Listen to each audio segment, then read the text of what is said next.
सरवण, आखिर तो के घर में आराम छो कोन थो अचे? मां घर में अकेलो वेही वेही बोर थी वेंदो आहियां। मां तुंहिंजो पीउ आहियां, कुछ वक्त मूंखे बि ॾे।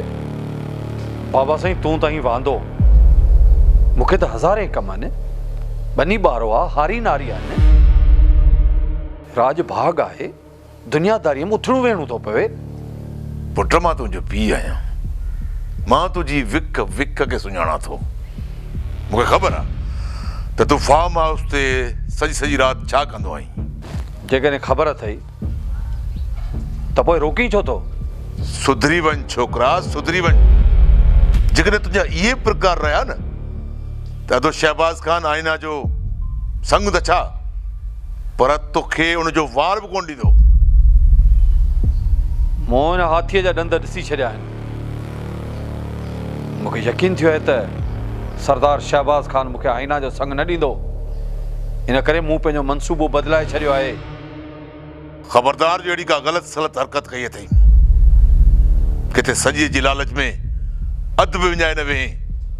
शहबाज़ खान रुगो मुंहिंजो भेणी वियो न आहे, पर बिरादरी जो सरदार आहे। उन सां विढ़नि माना नांग जे ॿिर में हथ विझण बराबरि आहे। झेड़ो त गंढे छॾियो अथमि, पोइ खटनि भाग। मूंखे त लॻे थो त कलाक ॿिनि जे अंदरि तोरे भेणवे जो लाश घर पुॼंदो। सरवण, ग़लती में बि अहिड़ी ग़लती न कजांइ। जेकॾहिं तूं ईअं कंदे न त ज़िंदा तूं बि कोन रहंदे। तूं मुंहिंजो हिकिड़ो ई औलाद आहीं, मुंहिंजी ज़िंदगी जो आख़िरी सहारो आहीं। मां तोखे इहा बाहि भड़काइण जी कॾहिं बि इजाज़त कोन ॾींदुसि। बाहि त भड़की वई आहे बाबा। हुनखे ख़बर ई न पवंदी त हुन सां इहो कहर कंहिं कयो आहे।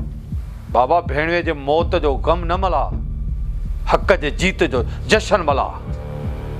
मञा थो त मिल्कियत में शहबाज़ खान असां सां नाजाइज़ी कई आहे, पर असां पंहिंजो हिसो मुहबत सां बि वठी सघूं था।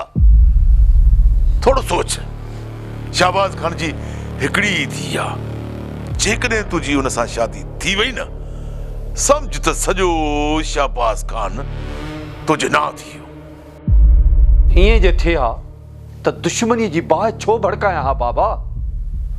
हाणे त हिकिड़ो ई धक कयो अथमि, आ त ठा, हाणे ईंदो मज़ो।